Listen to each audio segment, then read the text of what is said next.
మీరు చూస్తే fibre net కేసులో ఎందుకు మీరు విచారణను ఆపేశారని అడుగుతున్నా.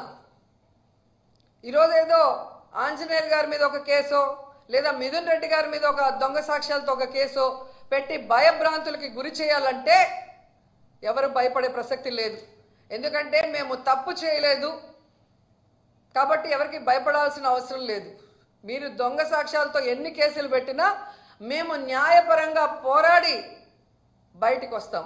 కానీ మీ మీద కేసులు విచారణ జరిగితే మీరు పర్మనెంట్గా జైలుకి వెళ్తారన్న సంగతి మీకు తెలుసు.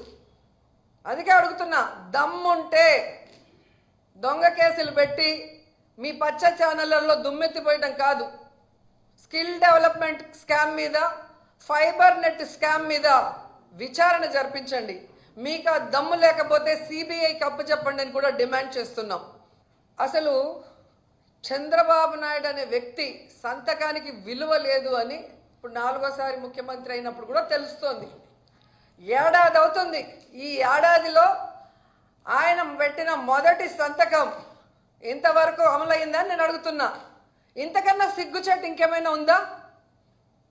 అదే వైఎస్ఆర్ గారు కానీ జగన్ గారు కానీ ఒక సంతకం పెడితే ఆ రోజు నుంచి అమల్లోకి వస్తుంది. అది సంతకం అంటే అలా ఉండాలి. కానీ నీ సంతకం అది చిత్తు కాగితంలాగా ఎప్పుడు సంతకం పెట్టినా అది ఎప్పుడు జరిగింది లేదు.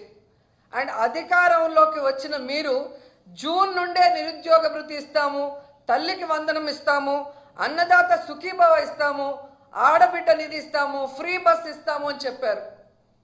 బాండ్లు ఇచ్చారు. ఈరోజు ఆ బాండ్లు ఎత్తుకొని గ్రామాల్లోకి మీ ఎమ్మెల్యేలు కానీ మీరు వెళ్ళే పరిస్థితి ఉందా?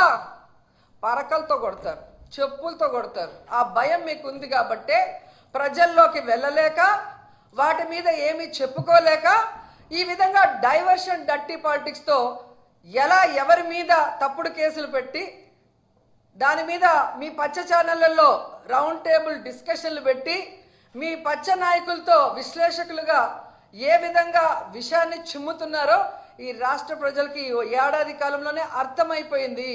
మీరు చెప్పే అబద్ధాలను ఇంకా నమ్మే పరిస్థితిలో ఈ రాష్ట్ర ప్రజలు లేరు అన్న విషయం చంద్రబాబు నాయుడు తెలుసుకోవాలి. అది పక్కన పెట్టేసి సంకలు గుద్దుకుంటూ ఈరోజు అందరి మీద దాడులు చేస్తూ మాట్లాడిన అందరి మీద కేసులు పెట్టుకుంటూ పోతే ఫైనల్గా మీరు, మీ కుటుంబం, మీకు సపోర్ట్ చేసిన పోలీసులు అందరూ కూడా జైల్లో ఉంటారని కూడా అందరూ తెలుసుకోవాలి. ఎందుకంటే తప్పులతో ఒకరి మీద నింద వేసి లోపల పెట్టాలనుకుంటే హైకోర్టు, సుప్రీంకోర్టు కూడా ఒప్పుకోదు.